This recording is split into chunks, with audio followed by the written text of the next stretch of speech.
Senator, President Trump just tweeted telling Democrats to help Republicans make changes to immigration reform. You caucus with the Democrats. You're in the minority in the Senate. You're in the minority in the House. You don't hold the White House. When it comes to immigration, what specifically are Democrats willing to compromise on? Well, Jake, the problem we have is we have a president who is not serious about policy, a president who lies every single day, a president who told us that he couldn't do anything about ripping children from the arms of their mothers that had to be in Congress, and then 2 days later he passed an executive order. So that's the first problem we have. Clearly, anyone who looks at the record understands that the Democrats in Congress have been serious about comprehensive immigration reform. That's what the American people want, and a path towards citizenship for people who are undocumented. Democrats are serious about dealing with the DACA crisis in this country. 80% of the American people think that we should provide legal status to the 1.8 million people in the DACA program. President rescinded Obama's executive order. These young people raised in the United States in school, working, are now fearful about being deported.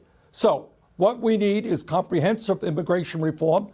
We need Obama, we need Trump now to make it clear that the United States of America is not a nation which tears children from their parents. But Senator, and then we need to get about dealing with comprehensive immigration reform. I didn't hear you say anything there that you're willing to compromise on. For example, in exchange for, or as part of a larger legislative package on immigration reform that includes the steps you just took, you just outlined, would you be willing to support a border wall, for example? Would you be willing to go to more of a merit-based immigration system?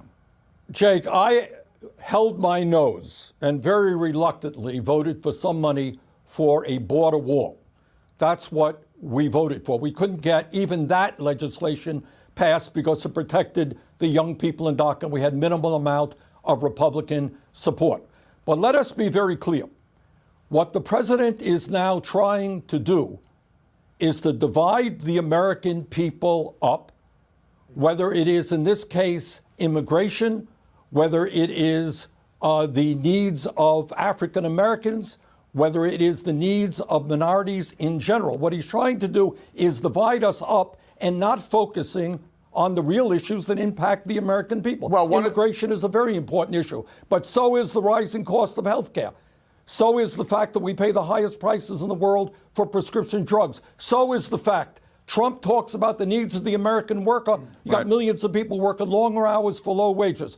The president's job is to bring people together to address the problems that we face, not to divide us up and not to demagogue against desperate people who are coming into this country. Well, you call it demagoguery. President Trump says that he is giving voice to people who don't get heard from. For instance, he's suggesting that Democrats need to focus more on the victims of crime committed by undocumented immigrants instead of looking at the children separated at the border. I want you to take a listen at this from President Trump on Friday.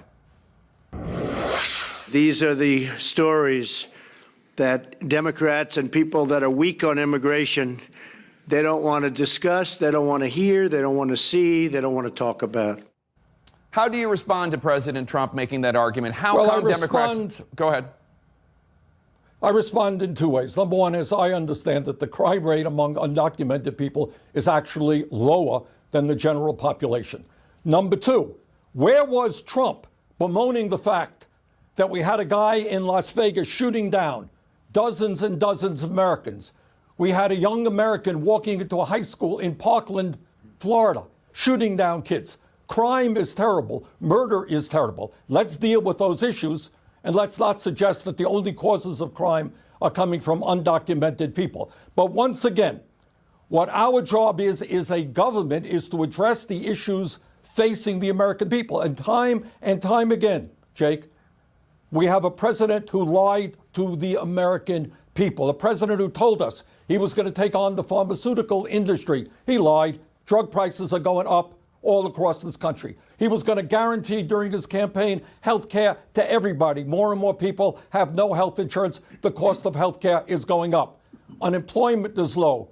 But for millions of workers, real wages are going down because of the cost of affordable housing, soaring, prescription drugs soaring, gasoline at the pump soaring.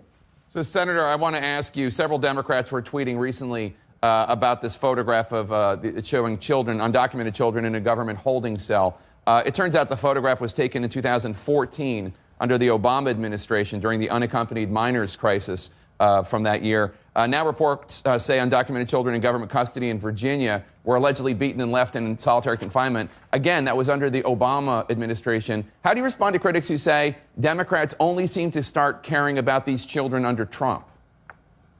Now, that's not accurate. I think you had, if you remember, there was a lot of discussion and a lot of concern about how undocumented people were treated under Obama.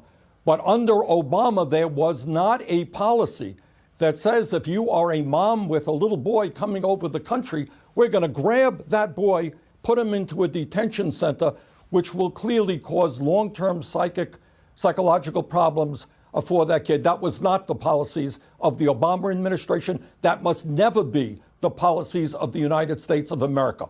We have to deal once again with immigration through comprehensive immigration reform. Trump caused this problem just as he caused the DACA problem. More than a dozen Democratic congressional candidates reportedly support abolishing or defunding ICE, the Immigration and Customs Enforcement Agency, including candidate for governor of New York, Cynthia Nixon, who tweeted this week, quote, ICE is a terrorist organization and its egomaniacal leader is Donald Trump. Sign our petition to hashtag abolish ICE. Do you agree that ICE should be abolished?